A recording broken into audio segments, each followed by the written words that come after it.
We'll call this a work session, and ordinarily we have, well, we do. So we'll start this, and I'll turn it over to Shannon to get the process. Thank you. Mayor Pro Tem, good to see you. Thank you very much. All right, we have 3 items on our work session this afternoon. And to kick us off, we're going to have an update from Keith Dillard, who's the CEO of Visit Greenville. We had a big weekend in Greenville this past weekend. So Keith will touch on that for a little bit. And then we're going to talk about some other fun data that I had asked Keith to share with you all. He shared some information with the board earlier this year, and I thought it was good information that would be great for city council to receive as well, some new data that we have. So with that, Keith, welcome. Thanks for being here this afternoon. I'm sitting in the middle. I am tired. My voice is also very tired. We can go to the next slide. I thought I couldn't get away from just giving you a very quick update. You probably saw that record attendance yesterday for a single game, SEC tournament, over 13,000. Record attendance for the entire tournament, over almost 72,000. So really incredible performance. It'll take us 2 or 3 weeks to get ticket and hotel data and other stuff to estimate the economic impact. But all signs are pointing towards getting that really close to a $20 million weekly sum, which is fantastic. We hosted thousands of people in various events, whether it's the downtown dribble or entertaining in our suites. We had journalists from out of town come cover the event and the sports scene here in Greenville. By all accounts, the experience was fantastic. And we continue to get high praise from Coach Staley herself on the celebration stage afterwards, but also ESPN personalities on Twitter and otherwise, just really talking about the great experience. And so always great to see, but wanted to start off with that before getting into the real reason why I'm here. And that's why my voice is so terrible. 11 hours at the arena for 5 days will kill the voice. So I wanted to start here. Our mission for the vast majority of the 40-year history of our organization has been focused on driving tourism. And over the last couple of years, that mission has broadened. Not that we stopped doing great sales and great marketing as it relates to tourism, but there's a why. And so I sort of break our mission up into 3 parts. The first 2 parts have largely been the mission of our organization for 37 or 38 years, and that's what we do and how we do it. But over the last couple of years, our team has really leaned into the why, which is the final third, which we do our work in an effort to elevate the quality of life and prosperity for this community. And so as we've leaned into that and understand the bigger purpose of why we exist, it's helped us see our role and our impact in non-tourism related areas. And we can go to the next slide. So wanted to remind you, your investment as a huge partnership of our organization over the last several years. Last year specifically totaled $4.6 million out of a $15.2 million organization. It really allows us to do, it really allows us to create a greater share of voice than we could as a community otherwise. And so thank you for that partnership. We are now able to reach 25 million households. Obviously, the 300-mile drive radius is incredibly important. That proximity and familiarity is the easiest pathway to influence travel. But the more and more that we expand service through GSP to all parts of the country allows us to meet new households who may lack familiarity or awareness and more often than not have not ever traveled to our destination. And so in FY24, our paid media efforts targeted 25 million households. And the success of our marketing team across all areas of the travel funnel had an ad recall, meaning someone could remember at least one of our advertisements, equaled 43%, meaning 11 million households around the United States saw at least one Greenville ad over the course of the last 12 months. And so we measure annually what that impact is to the tourism and hospitality community. And these were some statistics from our annual meeting in FY24. It's really important to us to be really effective at the core mission of our organization, to create the awareness, to create the positive perception change as a place to visit, and then have people actually book travel and spend money with our hotels and local businesses throughout Greenville. And we've been able to effectively do that over the last several years. But broader than that, we can go to the next slide. You've seen this if you were at our annual meeting, is that simply creating a place to visit doesn't stop there. Many of the amenities that make a place attractive to visit are also the kind of amenities that make a place attractive to live, to expand, or to grow business. And when that happens, their vendors, their customers, their remote employees visit as well. So we come full circle. We, in our industry, refer to the broader perception beyond just as a great place to visit as the halo effect. So never in our advertising will you see or hear us asking anyone to move here or to expand their business here or to start a business here or to send their kid to college here. What you will see in a moment is that the results of our advertising has a positive perception change across all of those attributes. And that change is known as a halo effect. And Miss Jill, never met Jill, but she posted on our Facebook page a year ago. I know. She is helping amplify our story for us. And in one Facebook post, she very succinctly describes this destination management cycle. She was planning an Easter trip here for her family. Her family was in disparate parts of the country, and they were going to use Greenville as their central point to get together. So she went to our website, she ordered a visitor's guide to help plan all the things that they would do. And sort of I'll skip to the punchline. They had a really incredible time, so much so that they want to come back with no kids, and I can completely relate to that. But the final sentence is, if my junior in college had to get a job in any city, I would want it to be Greenville. I think that's a really incredible testimony. And so we measure the halo effect. I did this when I was in Charlotte, and it helped us create talent attraction campaigns for the fintech sector and the broader service sector.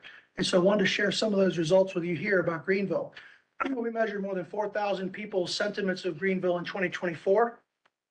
And beyond asking them what they thought about Greenville as a place to visit, we asked them about Greenville as a place to live, retire, live and work somewhere else remotely, raise a family, attend college, and business-related attributes here on the right-hand side.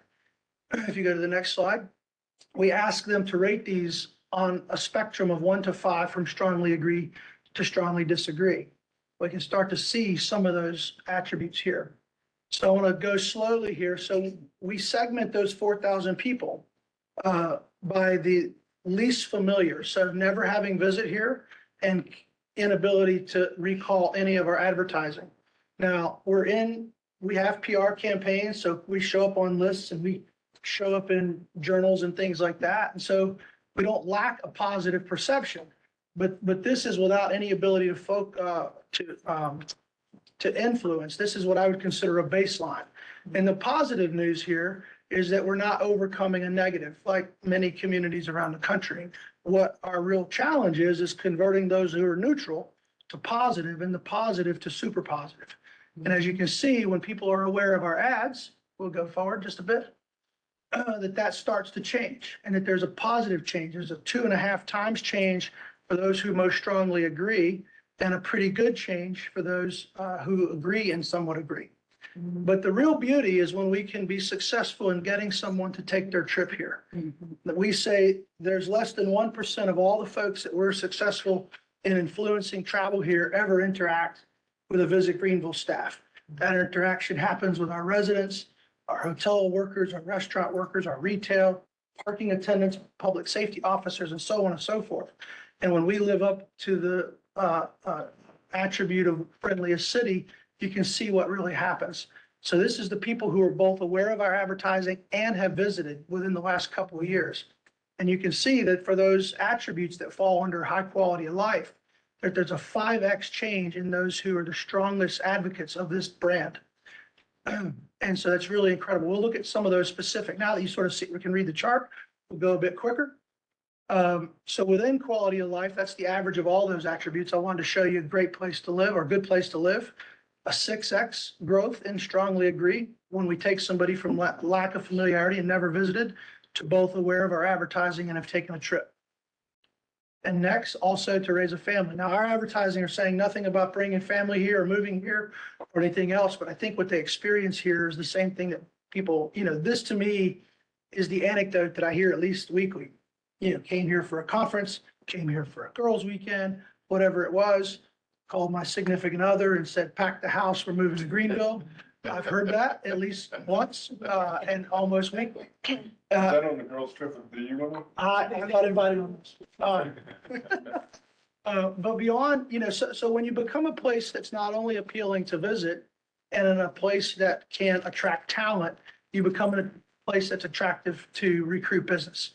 And as you'll see, our perception on business image takes the same approach. And so for all of those attributes as a place that's have strong, good business perception, the same trend applies.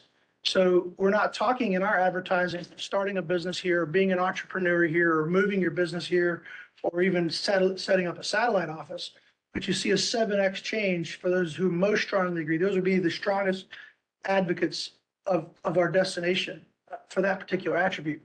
And again, when we go sort of below the surface there, we see specifically, what's the next one?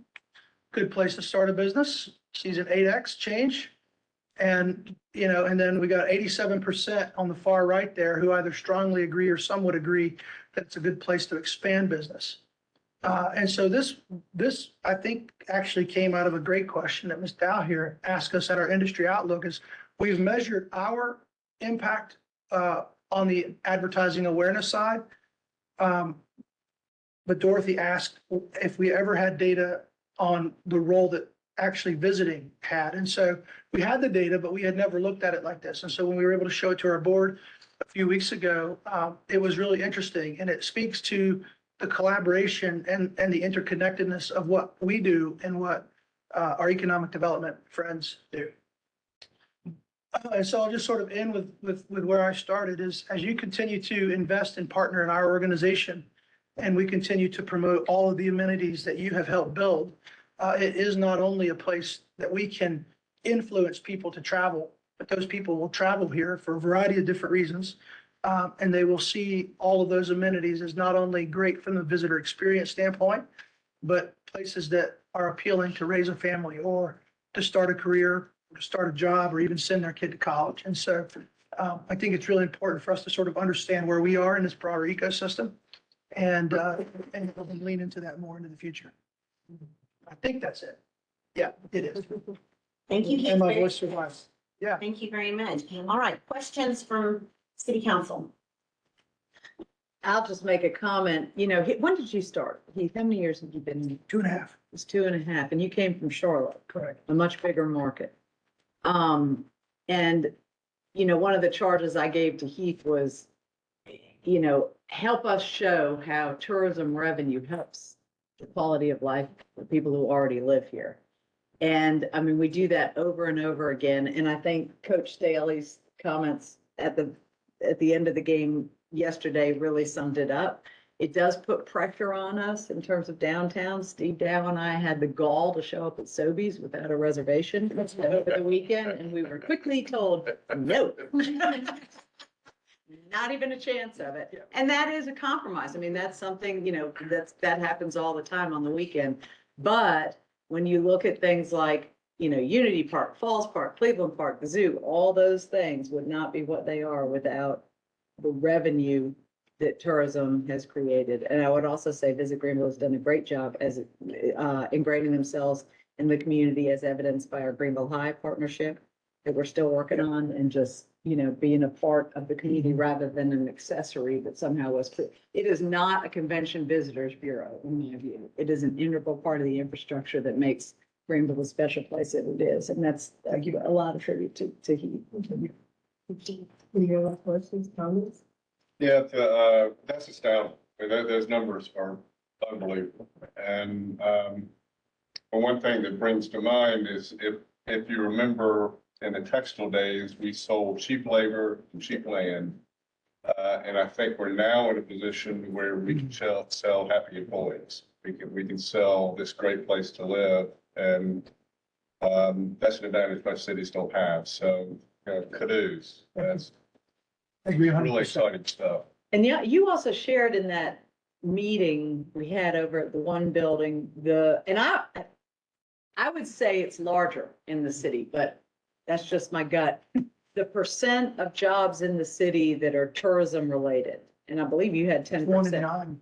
Yeah. 1 in 9, Yeah. okay, because the 10% might have been countywide. Mhm. So that workforce is critical that we support it. I'm really proud of the things we're doing, especially with the accommodations tax money to support that workforce and look for opportunities to make it, possible for them to work in tourism in the city and live in the city. Thank you. Thank you, Heath, very much. Thank you. Thank you so much. Thank you, Matt, Ross. Go rest that voice. Thank you. All right, our next item on the agenda is the tree fund and tree canopy update. And Edward Kenny and Drew Smith are gonna lead us in that conversation. We had hoped to have this during retreat, but Drew was at a conference and we were not about to talk about trees without Drew. That would just not be right, would it, Drew? It would not be right.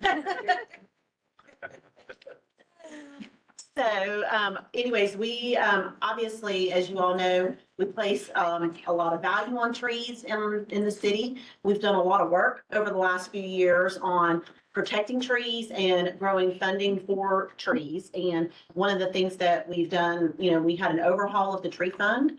A few years ago, we had a complete overhaul of our tree ordinance, which I got to work on with both of them in my previous role and position. So I'm very excited to see the work that we're continuing to do. And obviously, a lot of questions have come up after Hurricane Helene related to trees. And what are we going to do about making sure that we continue to protect our trees and our tree growth here in the city? So we have a great presentation for you today. And then at the end, we'll take any kind of questions and comments. So with that, I'm going to turn it over to Edward and Drew. Welcome.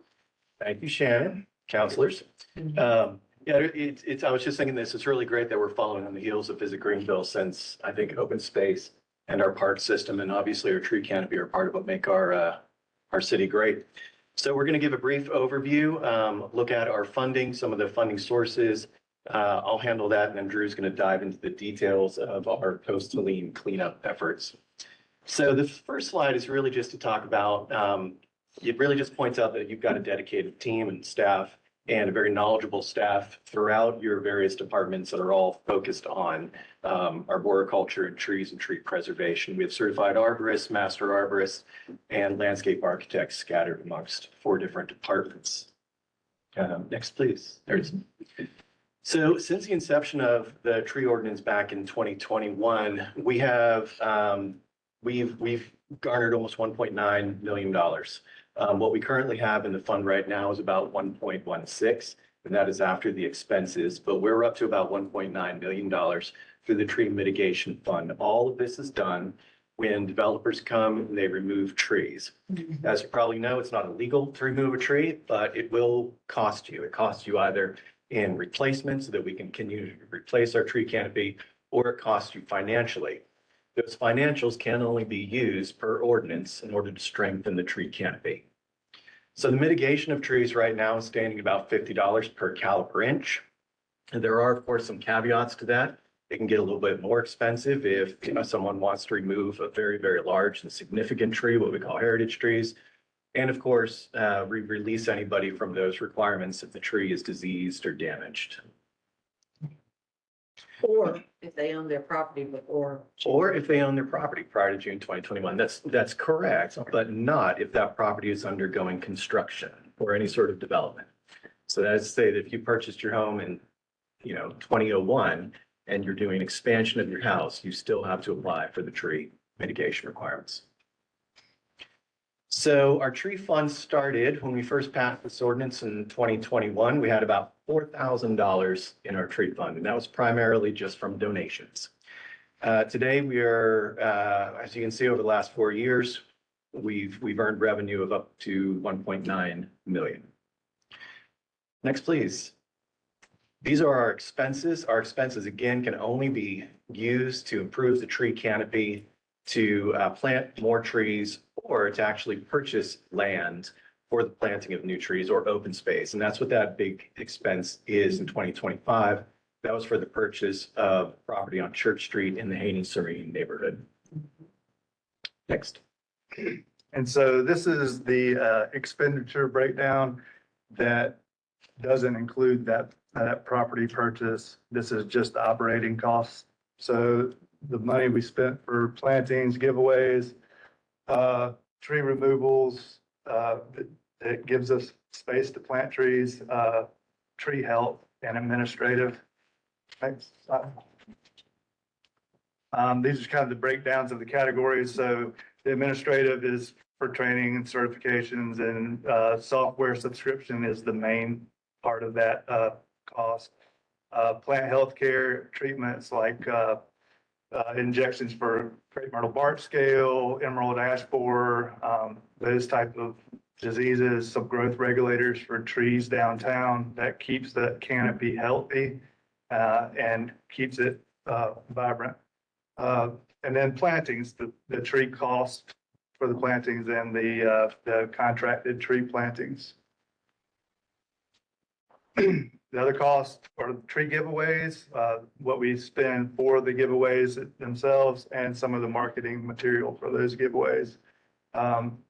Tree removals is mostly removals that are more intensive as far as using a crane or some of the things that our tree crew doesn't have experience with. And then the other part was taken out for Hurricane Helene to get some of those trees off of structures, like the tree that was on West Washington Street or East Washington Street on the bridge there in the cemetery. This picture of the tree that went down in the cemetery.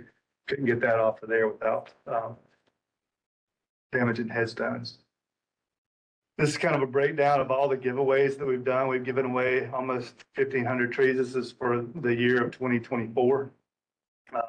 The ones that with the asterisk is tree giveaways since Helene. We took a step towards going straight to the neighborhoods when we were giving away after Helene, because we knew that the neighborhoods needed the trees most. So we did in Arbor Day week, for example, we did giveaways at each community center and a big grand finale on South Carolina Arbor Day for the in front of Falls Park. This is a breakdown of where we've planted trees. So this is again in 2024. These are all the places that we've planted trees and the number of trees that we planted. So we broke it down with the major parks, the neighborhoods and cemeteries. That's the neighborhood parks in the other cemeteries. And then the residential is right of way plantings.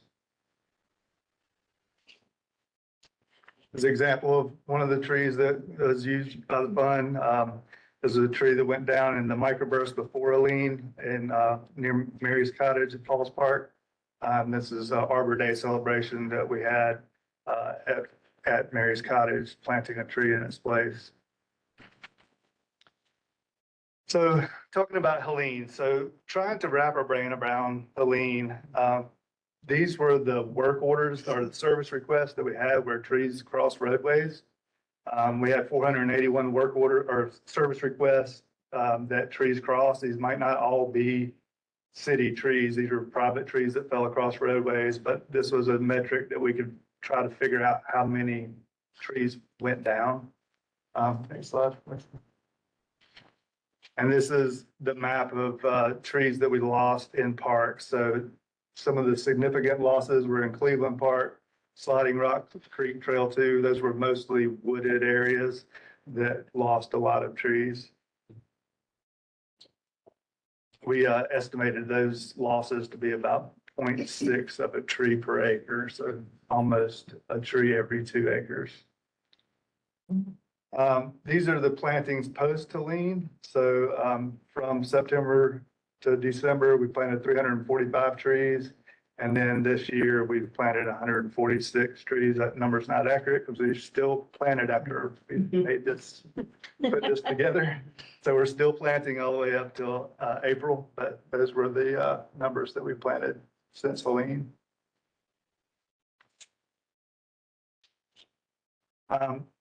This is our tree plotter inventory software. We can kind of go to the next slide. This is really just showing you the software and how we use it. Each one of these are individual trees that we've mapped out. It tells us everything about the tree. We put in all the data about the tree, its size and its what it is and where it is. If it's like in a commercial area, that kind of, or a residential area or somewhere that gives us our eco data. So if it's in a park, it has a different eco data for like stormwater and stuff like that than being in over a residential area, for example. It also gives us charts. This is maps out our tree diversity. It kind of lets us know what to plant back. So we try to go by the 10, 20, 30 rule. So 10% of any one species, any like a water oak, 20% of a genre like oak. You could have a water oak or a willow oak, or so any 20% in that genre. And then in the families, you could have oak and beech is in the same family. So no 30% of one family. So that kind of helps us get a diverse canopy that's resilient to insect disease of a specified insect like emerald ash borer that would go after just ash. And so that kind of helps us know what to plant. The size distribution, these are kind of goals that are set for cities. And this is where we are in those goals. This is the size distribution. So of course you have a lot less older senescent trees than you are the very young trees that we're planting.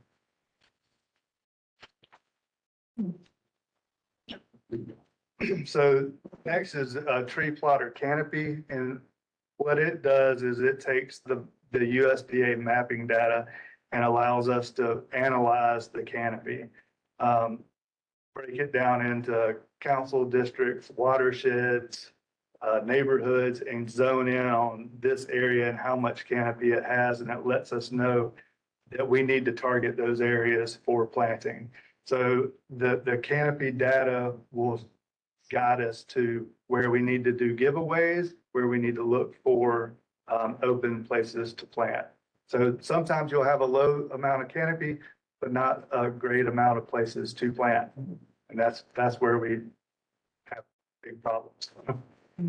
That's where we need to buy land and transfer that over to a green space. So moving forward, taking that canopy data, making the small area plans from that canopy data, see if we have places to plant. Seeing what we've lost from our inventory data and replanting those areas. Continue to do giveaways in the areas where we've found that are low in tree canopy and target those areas for giveaways. And using the tree plotter data. So we are a level 1 arboretum.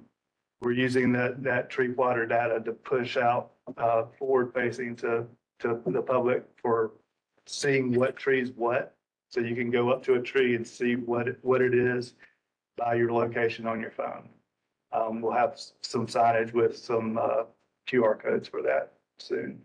And continue to work with organizations like Tree Upstate to plant on private property in those areas that we've identified with canopy.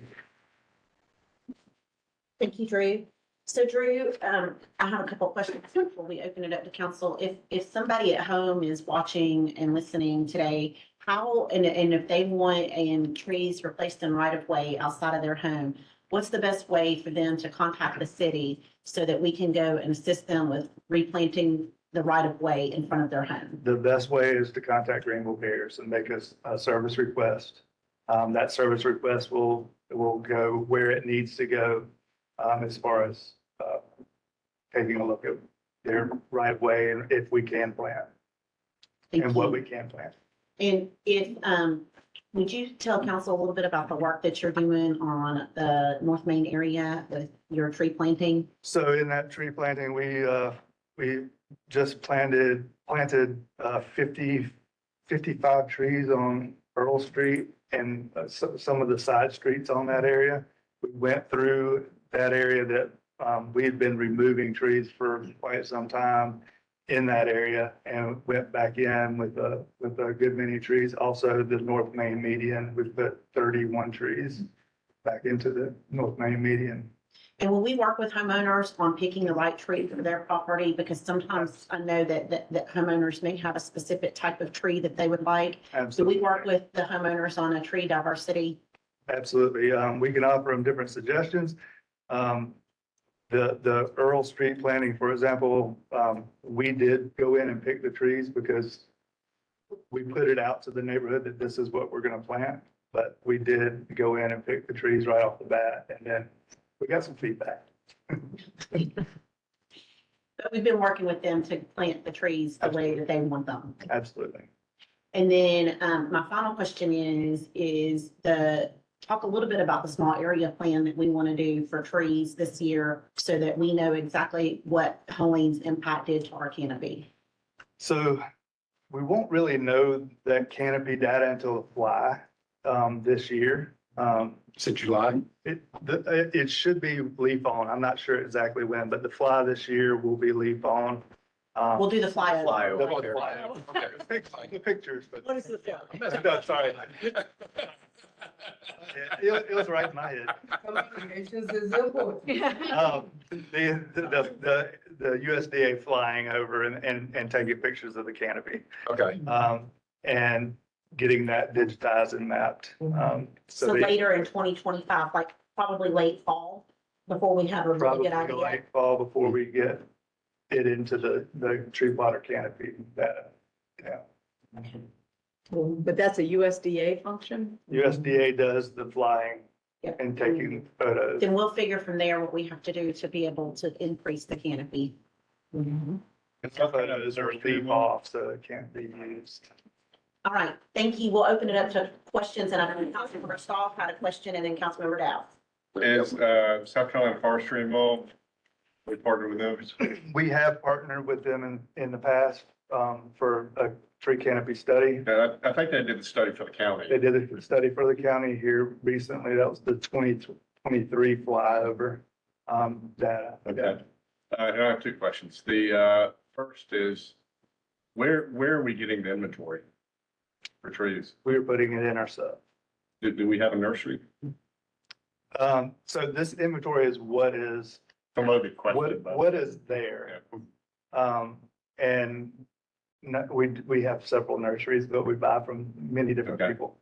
We'd like There to you do I nursery. That's, I think we really should Yes. consider that. that's to be Discussed. discussed. And then the next question is about the tree ordinance. I'm concerned with Helene. And correct me if I'm wrong, but I think a lot of homeowners are a little hesitant to replant for fear of, I'm gonna have to pay for it when it comes down. Is there a way we can alter the ordinance or make the ordinance more rewarding instead of punitive? And I don't know exactly what that means. But make it so people will want to plant trees instead of not taking them down. And I'm also worried that not many are choosing to replace trees. They're just paying the fee and moving on. How can we react to those two issues? Well, you want to say that? Yeah, so I was gonna say that for any sort of new construction, there's a quote unquote punitive measure for people who remove trees. We also, of course, during that tree ordinance, we increase the number of trees that somebody has to plant. Yeah. During new construction. And then there is a caveat within the ordinance that states that, any construction that is done, any trees that are done during construction, in order to meet that ordinance, has to be maintained for the lifetime of the project, right? So with the proper enforcement, if someone were to take down a tree, we could go out there and we could say, you no longer meet the requirements of the original ordinance, you have to put that back. So we do have that power. Okay. But we can also look at other ways to incentivize tree. And do we have appropriate staff, adequate staff for enforcement? I would say we do. Question. Okay. Councilmember Dowd. A little bit, I have two things. On the right-of-way requests, I'm good with that. I think that's a great way to incentivize or to kind of help the community help us. However, to me, and I don't know how you really do this, but someone from the community that requests replanting in the right-of-way for trees that were destroyed during Helene, to me, ought to be at a higher priority than someone who requests tree planting in a right-of-way that didn't have trees before Helene. In other words, if it was sunny before Helene, I wouldn't want them leapfrogging, replacing ones that were damaged in Helene. And I don't know how you sort that out through Greenville Cares. You mentioned open space acquisition, and we have an open space acquisition fund, and that's always a topic of budgeting. When we first came up with the concept of open space acquisition, there was talk of a rubric, how we assess parcels as potential open space acquisitions. And that is not something we necessarily advertise for obvious reasons. You know, what makes something a plot of land a good candidate for the city to try to acquire versus not. Does the canopy map play into the rubric? Because back when we did that rubric, tree canopy mapping wasn't really, I don't remember if that was part of. You know, it thought of a lot of things, but now that we're in sort of a new normal, if that canopy map plays a role in how a parcel is assessed, if it isn't already, it should be. So I guess the question is it? It is. Okay. Yes. Yeah, that rubric is something that we use fairly often. Okay. That's a tool that we go back to every time the potential for open space comes up. We look at a lot of things. We look at its potential for environmental sensitivity, its potential for affordable housing. We look at whether it's adjacent to travel ways and trails. We also look at what's there. We do look at the canopy for sure. Usually right now, we're just using aerial data, satellite imagery, and we could certainly overlay the new flyover once we get it. I would suggest that, and I would say in the, you know, the times I can think of for open space acquisition, there have been multiple reasons why it was good for open space acquisition, not necessarily tied to tree canopy. It might have been going on offense, it might have been going on defense, you know, and we can think of it as parcels, but tree canopy wasn't necessarily the driving force. And as long as it's playing a part in the assessment, It is. we're doing what we need to do. I mean, you have to be a little nuanced in it because, for instance, open space sometimes can be great just for preservation of natural resources. Other times, open space is for recreation. Mhm. And so those two lands aren't always the same. Yes. Right, so if you had something that was great for recreation because there were no trees there, it was just wide open field, but it was miles away from a population center, it might not be valuable. Right. So when we do these assessments, we have to put a lot of nuanced thinking to it. Okay, Ken? Yeah, thank you, thank you. So my question has to deal with, how well our new tree statute is working.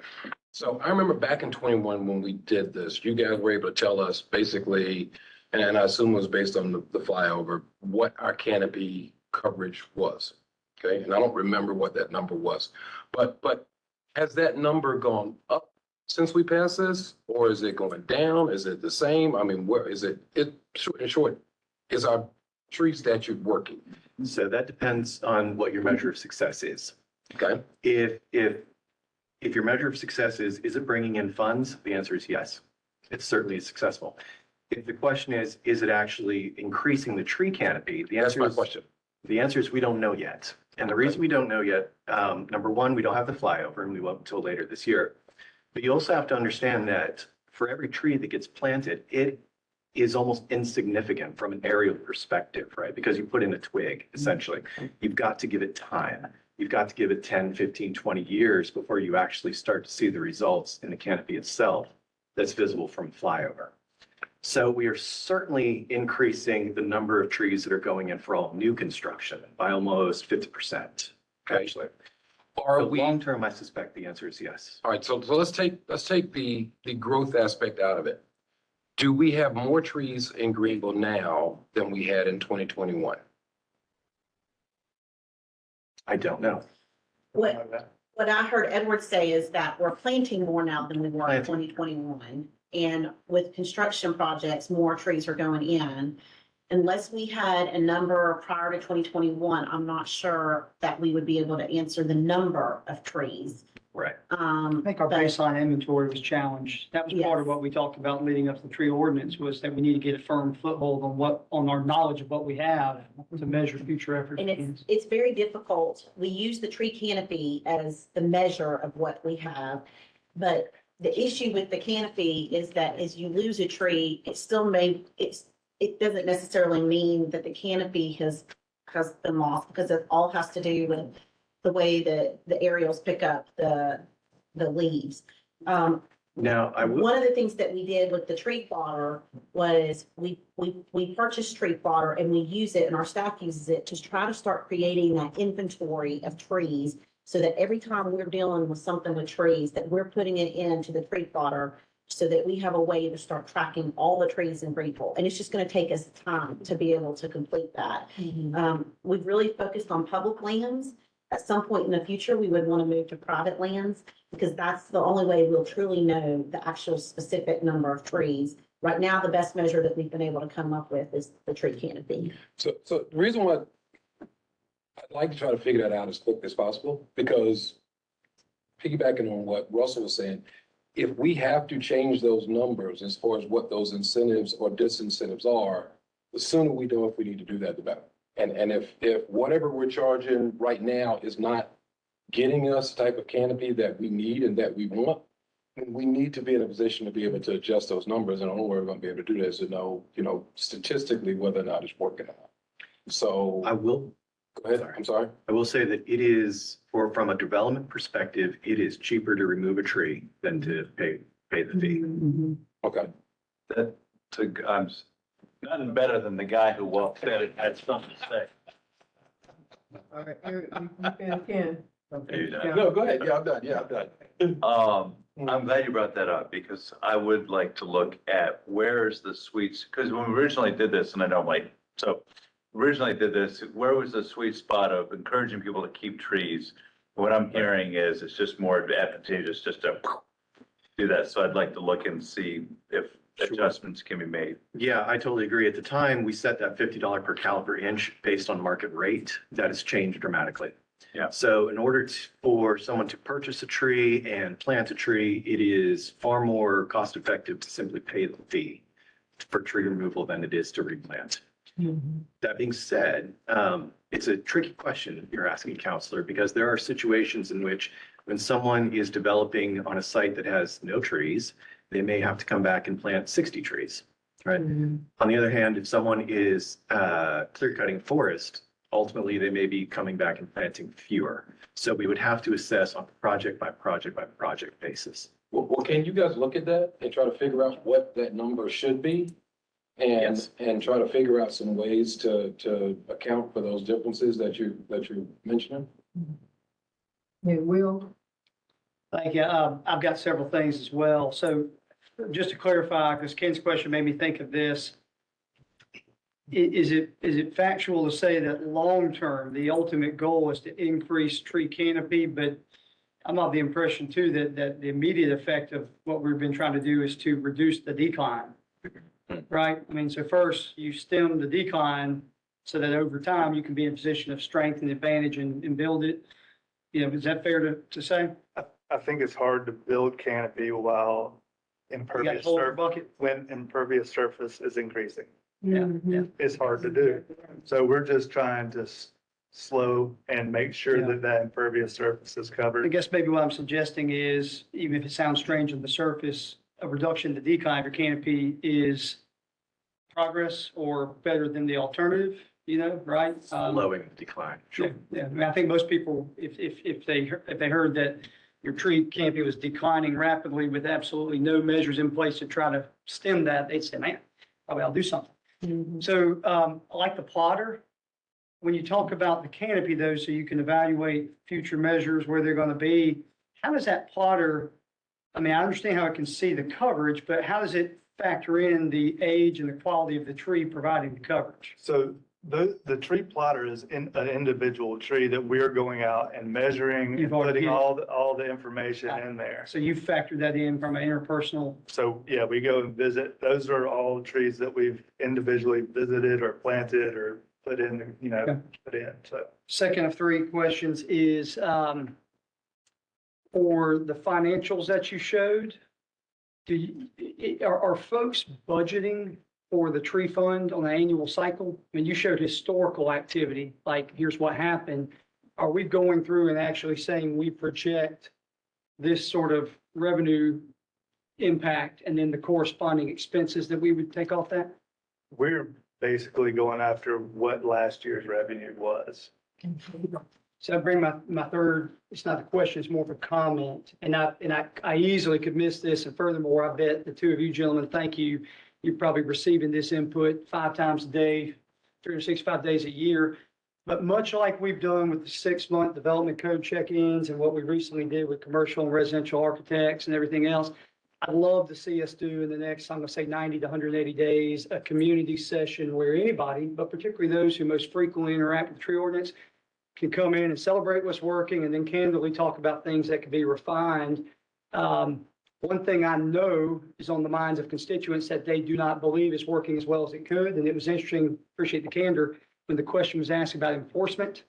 So we're challenged presumably at present to enforce it. And, you know, we might want to look at the financial success we're having with the tree fund and contemplate whether or not from a proactive budgeting standpoint, we might allocate some of those dollars to the actual enforcement of this thing. Because I think what a lot of folks are saying that I've heard is that no matter how well-intentioned or potentially successful elements can be, if nobody's out ensuring it's playing out that way, you know, you're challenged.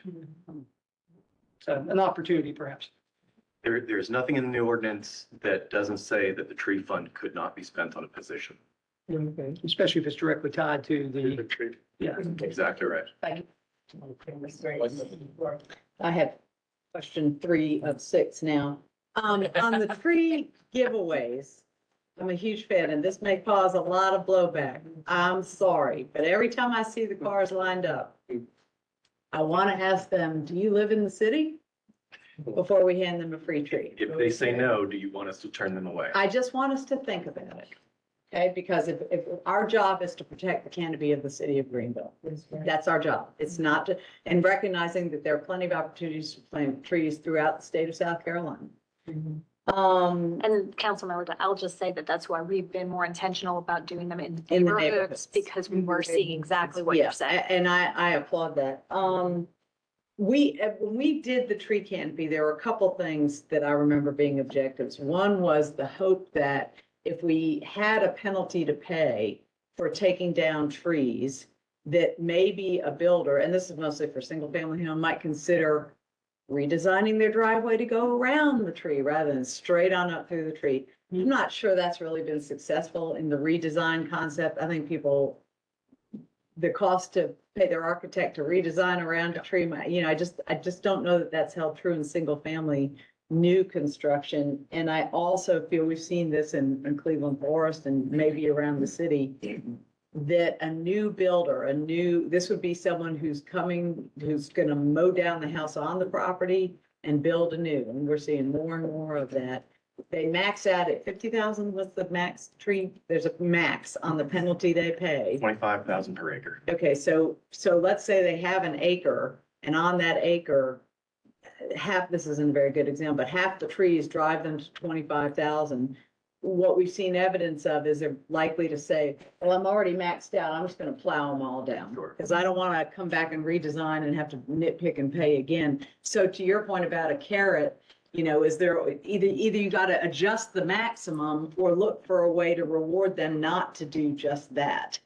And I don't know what that is. I don't, that's the hard part. But I do think a lot of people, particularly those who move to town and are investing to build, they bought a house on a lot and mowed the house down. They're looking to build what they want to build, even if that means taking out every tree, whether 25,000 covered all of them or just part of them. Okay, I hate that this is a great conversation. Y'all learn to text and send information, other questions that you may have, the things you want them to look for. But we had our last question. Very, very John. quickly, I want to Go give ahead. big kudos to Drew, who, we've got that right away plan where we're planting in trees on the neighborhood rights Oh, away. yeah. And not only we doing that, but sometimes it's a surprise when you get a tree in front of your house. You've done a great job hand-holding a lot of folks, and I think it's gonna be wildly successful. So thank you. Thank you for that. Thank both of you for for the update, and I really do appreciate council's strong support for trees in the city of Greenville. Hello. Isn't that? We appreciate that, but we're gonna move forward to the next item. Thank y'all so much. Thank you. Thanks, Alex. Thank you so much. And right now, we're gonna move towards an executive session. And, We got Tyler. we need, okay, I'm not gonna do executive session. Sorry about that. I had the question, we solid waste and nothing, we not real. Yeah, I'm sorry. Wait, come on, sweetheart. Tonight, baby, hey, call him tonight, move on, come on. Call him, say, get this number, call him tonight, let's move on here. It's solid waste.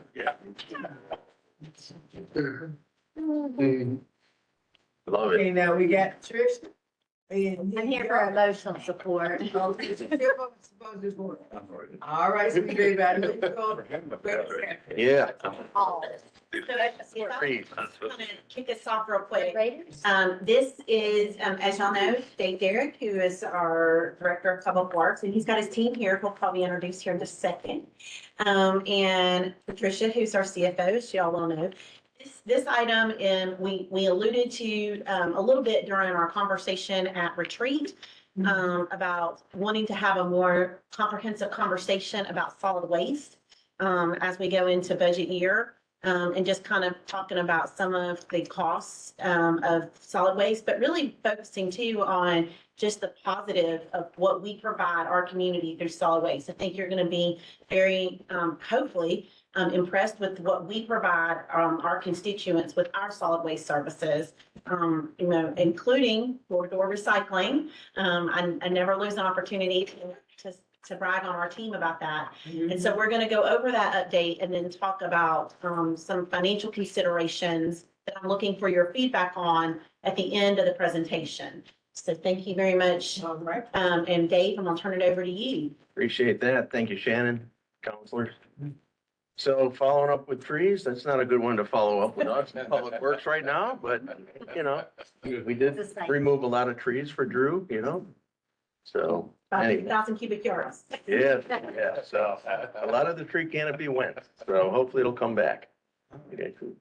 So I think you all know pretty much about solid waste. I mean, everybody here on council has our 5-star service, right? So about 17,000 customers every week, which equates to about 35,000 carts because there's 2 carts at almost every house. So there's a lot of carts out there. Of course, we do yard waste, brush, limbs, leaves, bulk waste, trash and recycling, and all of that's unlimited. So there's no set limit on how much you can put out. Whatever the customer puts on the curb, no matter how big or small, our team gets it. And I probably should introduce my team before I go any farther anyway, because they're right behind me. So I think you all know Ben Carroll, the deputy director. Jennifer Simpson is our business manager, and you may or may not know Hal Crawford. He replaced Mildred as our solid waste and recycling manager. So that's Hal. Hal spent about 20 years in Charleston and the last 4 in Johnson City, Tennessee. So a lot of experience on the solid waste side. So we're in real good shape management wise. There's one of our electronic waste pickup days, as you can see, which is very, very popular. Although it seems to be now the shredding is more of a more popular part of that day. But we get about 500-600 cars in that 3-hour segment, so they're moving through fast. The guys do a great job, and the ladies hauling all that stuff away. We also do the e-waste or the recycling drop-off centers, the two that we have. Both of those are unmanned right now. We're looking at the possibility of manning those. And in the budget, we're asking for a couple more compactors to have the material much better separated properly and get a better price as we sell it. So it's one of the options we're really looking at. It's the drop-off sites. Of course, we have to pick up any illegal dumping or vacant lot working with code enforcement and Parks and Rec and whatever to keep the city clean, because I think, as you all know, it's like graffiti. You have one, and if you don't get it right away, you have two, then you have four. So it just exponentially moves up. And it's the same thing with illegal dumping. So as soon as we see that and find it, we get it and clean it up to keep Greenville, Cleanville. Some of the citywide services that we provide outside of the ratepayers are things like this. We go to a lot of schools and education events. And it's kind of twofold. We want to educate the kids, but you never know. We might find a good driver. So, you know, maybe you don't want to go to college or whatever, but you want to come and make it a career, come on to Public Works. It's a lot of fun and it's a great business. And I've been doing it a long time, and I'm a big advocate of opportunities for children besides, you know, the so-called you must go to college or die. So Christmas tree recycling, again, citywide throughout different parks and areas, as well as curbside collection for all of the residents. So again, this is a citywide service, we get a lot of businesses that bring their trees and drop them off in the parks. So we collect them at those drop-off sites. And of course, you all know we do neighborhood cleanups 2 or 3 times a year. We put out multiple dumpsters in all the different districts and 4 or 5 different containers in each district for a week. And we have everybody throw whatever they want in there except construction debris. And of course, we have a very low rate, $21 a month for residents, $4.4 million from the general fund now. So that's a little bit of a concern as it keeps growing. This year, it's actually more than half of the operating costs. So the ratepayers are paying less than the general fund is paying right now. So it's a little bit of a concern going forward and something to look at and think about on how we can try and become a little more self-sufficient and less reliant on the general fund, that you can use the money for something else. And again, the unlimited yard waste and bulk waste collections sometimes could be a challenge. We didn't bring any pictures of this, but I can tell you there's a couple houses that probably would fill this room with one stop of yard waste. And Don't look here. hey, I'm gonna talk about your neighbor. So Dave, can I get clarity on that, just to make sure I'm following what that slide's intended to say, Leslie? if you don't mind? previous, So from a direct allocation from the general fund, 4.4 million is being allocated to combine with the fees collected currently for a grand total that funds everything we've just seen. that's correct, $8.9 million. And how long has that structural approach to funding been in place? It's been going on I went back to 2018 and the general fund has been subsidizing the solid waste fund. Really probably for forever. I mean, it was even an enterprise fund at one point. Enterprise fund at one point, and it realized that it was never going to be self-sufficient, so it kind of got downgraded to a special revenue fund. And maybe 2016-ish, and then in 2018, the transfer was like 2.6, 2.8, 3, so it's just been growing over time. Even though at the aggregate level, the math is still the math, dollars available for services needed. Has there been near-term thought about reversing this equation?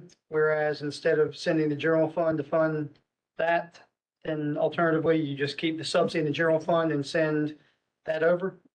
Well, that's kind of what this is all about, right? I mean, you either cut services or you raise rates. I mean, it's otherwise. Or you gotta- just continue Or you to take it continue, from general. or you continue to use general. Stop this, but the questions are supposed to come at the end. Okay.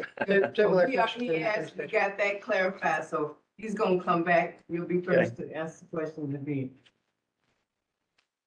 So there's basically what I was just talking about, the $8.9 million budget. 4.3 comes from the ratepayers and 4.4 from the general fund subsidy. And so part of that was, when I first got here about almost 11 years ago, that was a small subsidy, but that was to cover the general services that all city residents benefit. Okay, it wasn't, the ratepayers were paying for their rate, for their service at their house. And then the transfer from the general fund was to cover all the other things that all residents and businesses get within the city, and a lot of county, actually. Of course, our major expenses are the collection cost, hauling and disposal. As you probably know, the county decided they were gonna charge us $15 a cubic yard, from zero for yard waste. And they just dropped that on us last year in the middle of the budget in February. So that's a big number, from $0 to $15, and we have to absorb that into our rate. The hauling costs, of course, go up. We're taking everything to Republic and they haul it from there. We're also hauling direct to Pratt for all the recyclables. So we have 4 trucks that run to Pratt every day. Fuel, with knock on wood, fuel's been very good. We're really good. Couple $100,000 under budget with fuel, but unfortunately, maintenance costs and especially the cost of parts right now is out of control. I don't know what happened with parts, but parts are up 35%. New vehicles are up probably 20%.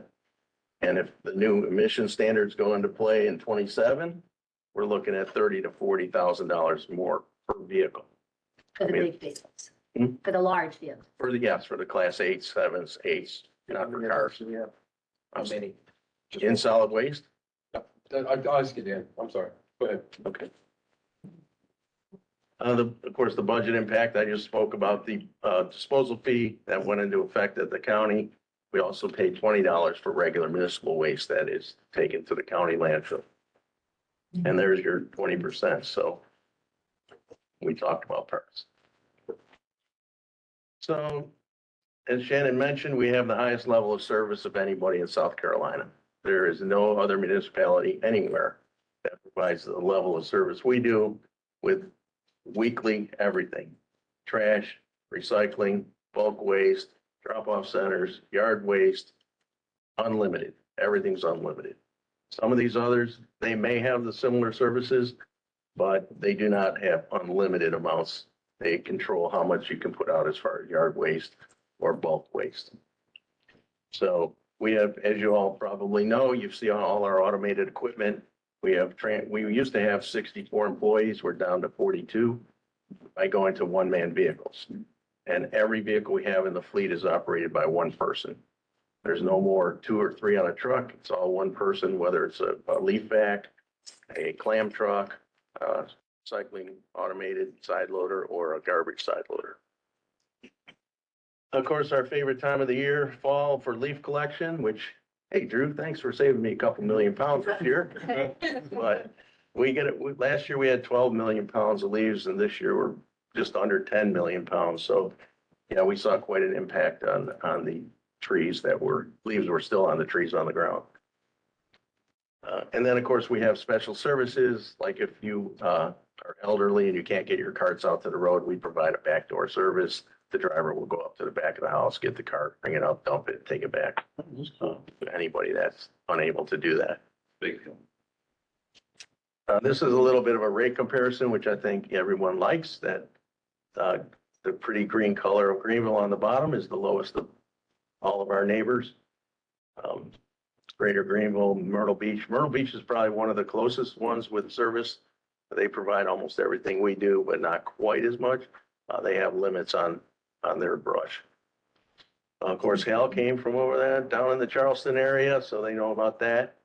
And then some of the privates in there, GFL, Republic, Palmetto, Meridian, Eco Waste.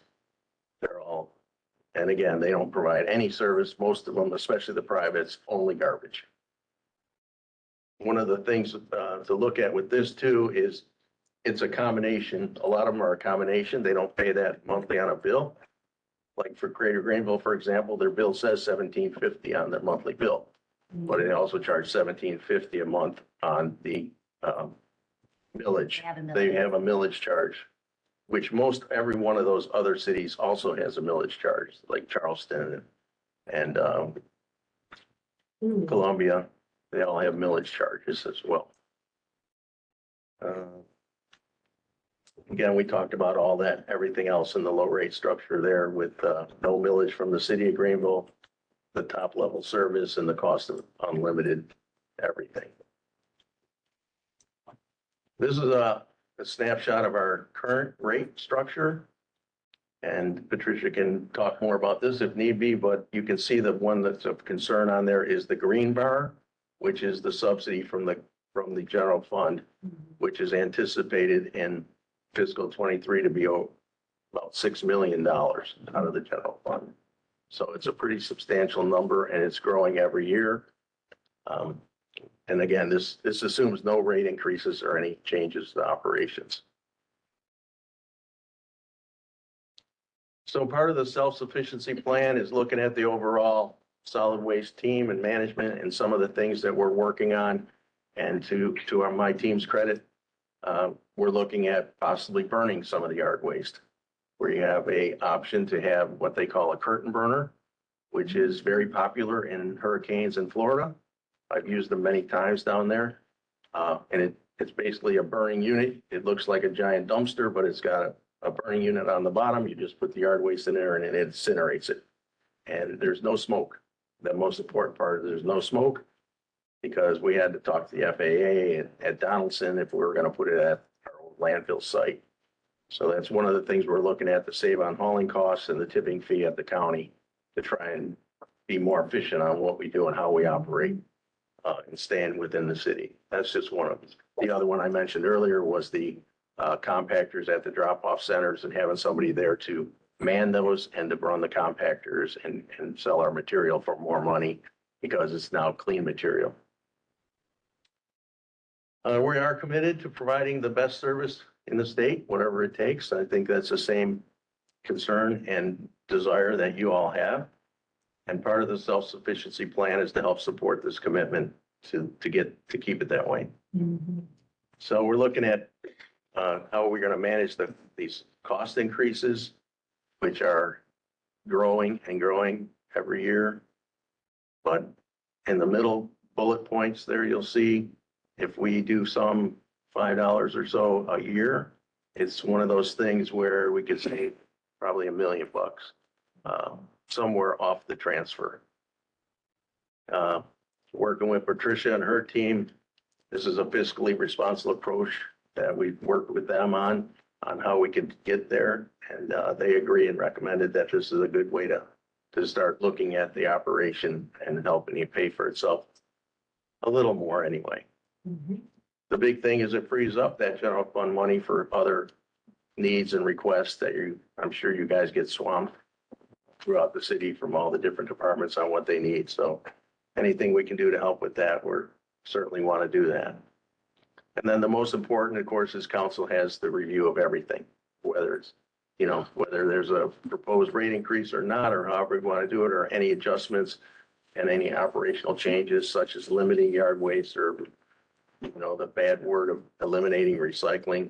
As you saw on that one chart that I showed you, that we're the only ones that has recycling on the whole chart. It's a cost to the plan of about $2.5 million a year for recycling. So it's a pretty substantial operation, but I don't see Greenville not doing it, and we're not recommending not to do it. But I just want you all to be aware of what we're up against, what we're doing. And I would love to have you come out to Public Works on a Friday when the trucks, almost all the trucks are in, or they're in for maintenance. But it's pretty impressive to look down the line and see 50 trucks all lined up and all in beautiful shape, beautiful trucks, beautiful fleet. Very proud of it. Couldn't ask for a better operation, better building. And I'm just glad we have all that. And our team, we have a bunch of superstars, and it helps get them here with the equipment, with that facility. It sells itself. And then, of course, Greenville being Cleanville is the flip side. So everybody wants it. You heard from Heath earlier. This is part of the whole package. So very positive. Just wanted to bring you up to speed and make sure you're aware of it. And if there's any questions, concerns, happy to show you what the operation is. Have you come out and run some trucks. I know some of you have been out there and played with some of our trucks, but we will be having an open house in May like we do every year for National Public Works Week. And hopefully you can come out and play with some of our big boy toys. Thank you, Dave, very much, and we really appreciate it. And Dave, if we could, before we turn it over to council, we could go back to the one slide on the fees. I just want to make sure go back a couple more, that one. So obviously what you said, I want to make sure that I understand it clear. It's, there's no millage with our fee. Everything is in our fee. So there's no millage on the tax bill. It's just whatever your solid waste bill fee is every month. But some of these that are up here, that is just their monthly fee, but they can also have money on the tax bill as part of millage. It might be a combination of both. Is that It's correct? included in those. It's included in these numbers. Millage is included in the numbers. So like Greater Greenville, 1750 plus 1750. Okay, That's very how you good. get to the 35. Okay, And Columbia, they're Well, it 2713. fluctuates a is little all. bit, just depending on the value. And these will obviously all be going up in July because the cost of doing business is, everybody's in the same boat. thank you. Thank you, Councilmember. Okay, Will, I want to make sure, since I interrupted Yeah, your question. yeah, no, thank you. And John is. Thank you. I think I was just trying to noodle in my own mind. And again, the math aside, because this part of your presentation is clear that we're in a rising cost environment and we've got to manage the business. But from a structural approach standpoint, I was just trying to, wherever it started, solid waste management has become an integral part of public works.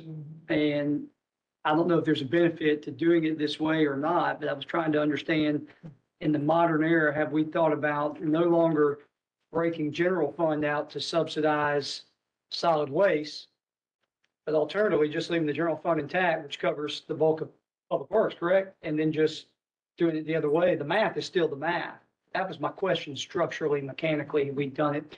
Or are you required to go about it this way because of some design feature of the fee? Really, when we moved away from the enterprise fund, the general fund was subsidizing for, say, retirement benefits and the liability that's accrued at the end of the year. So there's already, even beyond the, 4.4, there's a kind of implicit or implied subsidy that you don't even see as part of the financials when it comes to overhead.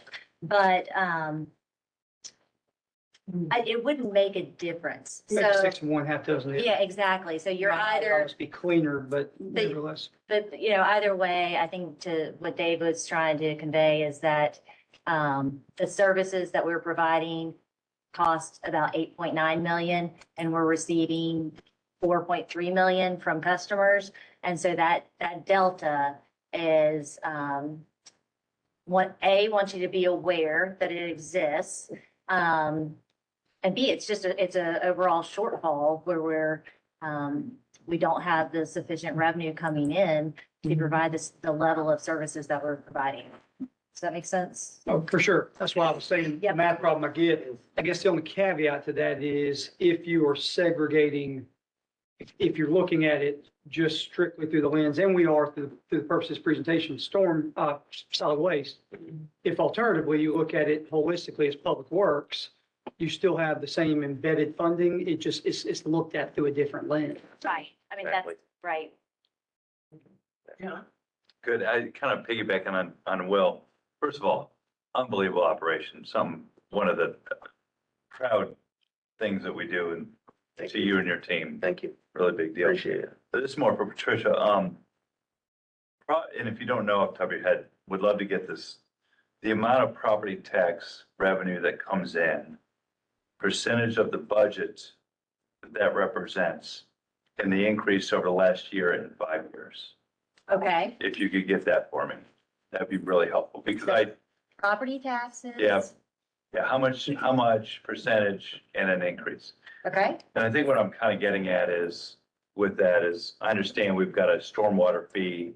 I understand that we have, I have the belief when people pay property tax, that the core functions of government include fire, make sure you put out a fire, make sure you keep it safe, make sure you collect garbage and recycling. And so I'm just, as a policy body, I'm trying to balance how much more do we put on the onus of the residential homeowner on this, which I'm certainly open to, knowing also that they pay property taxes as well. And I would, just going down those lines, I think it's important to remember that the solid waste services are for residential only. So then there are commercial customers. So I understand, but Okay. property, but don't residential, Residential pay the service fee, right? And so there are commercial customers that are paying property taxes that aren't receiving a service. So that's the intent, but is to try to residential pay recoup. property taxes, right? Sorry? Residential homeowners pay property tax. Yes. That's what I'm differentiating between the two. What I'm trying to do is balance how much more onus of the fee we put on people knowing that they already pay a property tax as well, which I'm not saying I'm arguing against it. I'm just, No, I just wanted to be clear because it's not always clear that it's a service for residential customers versus commercial customers. thank you. I'm clear on that, but maybe some others. Thank you. Okay, I'm done. Well, and also, the more and more we see of them, I didn't realize this, but townhomes do not get service. If there's 3 or less, They do. Dave, 3 others. Okay, if it's just 3 townhomes or less, they do. of course, yeah. Got a lot. I asked this a lot, More than 3. HOAs do not get it, or do they? Yeah, they, Gated do? Okay, gated. Yeah. Communities do. Mhm. Okay, mine is kind of a math question. Okay. Last year, the county dropped a $15 increase in the tipping fee, right? $15 per what? ton Per ton. of yard waste. Okay, and Yard waste. okay, and you said we collect 10 million pounds? Those are leaves. Okay. Yeah, those are leaves. Right. I guess what I'm getting at is, what did the $15 increase equate to in terms of dollars for us last year or in the neighborhood? Probably neighborhood of 400, round numbers, 400,000. So we've already seen a $400,000 increase since last February just from the adjustment in tipping fees. Just that Is that one okay? fee, not counting the other increase from municipal solid waste, which they raised to 20, From what? 16. Okay, so overall, what So half, I'm getting probably is, what did the counties change in their fees due to us? probably 600, 7. somewhere 700,000. 700 or annually. Somewhere around there. We can Okay. get an exact number. I mean, that to me is a big question. Yeah. What does the impact of what the county The actual changed do to the city total? And I don't care if it's broken out by, because we just have one solid waste fee, right? When we take big garbage we take those to our county landfills. I'm talking about a mattress. Somebody puts a mattress in their front yard, we pick it up. Yes. Where does that go? County landfill? Republics, goes to Republic first. We drop everything at the transfer station at Republic. Okay, Then Republic reloads it into tractor trailers, hauls it to Twin Chimneys, okay. and just loads it there, offloads it there. So we're paying a fee there of some kind. We're paying the hauling cost to Republic. Okay, but not additional to county. There's not another. No, that number is the number that we pay. Okay.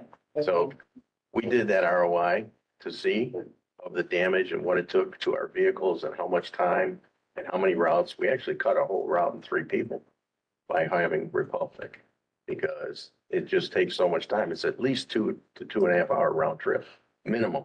And then if the weather's bad and then the trucks get stuck and then they get hauled out, and then we got damage and we're tearing up. You have no idea what a nightmare it is. Would we benefit by looking at having Republic pick it up at the address from the get-go? Because we're picking it up now, we're dropping it at a transfer station, then they're doing their thing with it. Well, you I mean, you what, will pay double hand- $40 then. You what Then now? everybody will be paying $40 a household for sure, if not 50. So it would be more. It'd be more for sure. Because of the fee. For those yeah. services, Yeah, for those services, now they would probably give it to you right there when you see Republic at $27, $28 just for garbage. okay. No bulk, no yard waste, no recycling, no drop-off centers. All right, last question. CBD, when we collect in the CBD, and those would just, I guess primarily be the trash and on Main Street, the public waste cans. Is Lots that, of them, there's lots of them, yeah. Is that charged to tourism tax? negative, Why wouldn't it be? probably could be. Reason I ask that is you know, we have like the GPD coverage of the CBD is paid for by tourism tax. That's right, hospitality. To me, yeah, right, so to me, it's still part of the infrastructure support of CBD. I don't know how big a number that is, Yeah, we but can to me, look at that ought to be. it. And it may be a percentage where, Right. as Patricia and I've been working on budget for this year, we're looking at several things that we would like to charge to hospitality tax. And we're looking at what is the actual percentage of what that might be in terms of what tourism is contributing to that, so that we have a number that we can justify to the state about what we might be charging towards hospitality tax. So you may see some of that when you get the budget in April. Well, and they are constantly down there cleaning, watering plants, That's, right? Mhm. Right? that's their, I mean, to me, all of that is tourism no tax doubt. justifiable. So just for that. We will look into that as part of our budget. You're welcome, Dave. Thank you very much. I appreciate you as always. Yeah. And just, I'm not exactly sure what the ask is here, but I will say this, if we're talking about an across the board increase of fees for every person, and that every resident pays the same rate, I am extremely reluctant to do that. I have a number of people in my district who are already, struggling to make ends meet. Now, if you guys want to institute something, that's a tiered based upon, property value or something like that, which is a more, accurate way to try to figure out who can pay for what, then I might be, open to looking at that. But to say that, the senior citizens in my district, are gonna take a fee increase, that's gonna be the same that someone else who's in $1 million home is gonna pay, I'm gonna be reluctant to do that. Definitely something we are looking at for sure. No Yes. question. Any That's why other we wanted questions? the feedback. Yes, Councilmember. Because these are great suggestions, for the city, okay? And you will look again at the thing you said about burning rather than hauling, because that can work. That'll save Think us some about how money. much that would. That's a good, now that I think. Call on me. Would you, Yes, sir. That's, So you probably have this figure, but as you're compiling these things to track out, you have the weighted average expense increase. I mean, you shared I can get that for You you know, easily, yeah. this at 30 and this at 20, but we lack relativity. Yeah, Love to see the absolutely. Like it's a composite. trend. Yeah, because this is not a new phenomenon. There's been, Mhm. but the point presumably is it's getting exacerbated. So I think it'd be important to know what percent increase we're projecting. I've got some of it, but I'll clean it up for you. When the time's right. Sure. all right. Oh, dear, Reardon, we have a few minutes extra left on it. Well, I would say, can I ask technicality on garbage? You could pin every trash container to an address. You have RFID on them, right? On the trash containers, so we know if we really wanted to get granular, you could say how much waste each household is producing. Sort of. We can tell you that you're dumping your cart, because every cart has an RFID reader built into it. Okay. So we can read every time it's tipped. But because of the way trucks are built and the fluctuation, you cannot get a weight, We weight. don't weigh it. You can't bill it by weight. They can't do it with the We weights and don't have measures. that data. No, Okay. we have the data of how many houses we pick up and But when not we weight pick per household. but not weight, no. I mean, there's a national standard for all that stuff, but yes, we do not have that actual number per household. We know You for, put those in there. How did they have that? Where you been, buddy? Big brother, they know. we've been watching, Brother is one. They So when I tell my 12-year-old to take the trash out and he tips the dumpster, you're like, we know, crazy. we know. I do want to take a second to commend Dave and the work that the team does. I'm very proud of the work of our public works team and especially for solid waste. Y'all do an amazing job and they don't get enough thanks. And you saw up there how our solid waste compares to everyone else around us. And we are committed to providing those services. We're committed to the door-to-door recycling, which I know a lot of communities have moved away from.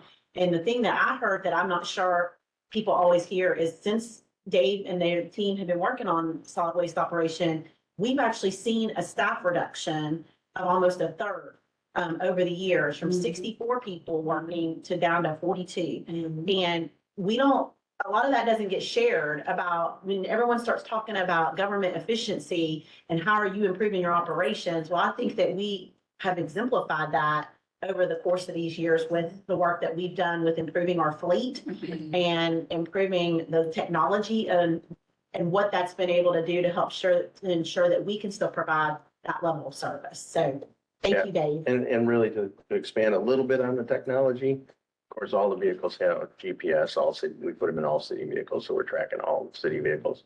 But the solid waste vehicles also have cameras in them now for service verification. So we can watch as we're coming up to a house and they say, well, you hit our mailbox. And we're like, well, look, no, it was there when we went by. And, or the carts they weren't out on time. And so we kind of tell them, like, give you a couple warnings, but after that, you need to put it out on time because we're not going to keep coming back. Yeah. So things like that. And one of the really cool things is we're working with Buddy Skinner and code enforcement. So we have cameras on top of a couple of the trucks on a demo program that is doing all the code enforcement work for them with AI. Oh, wow. With AI.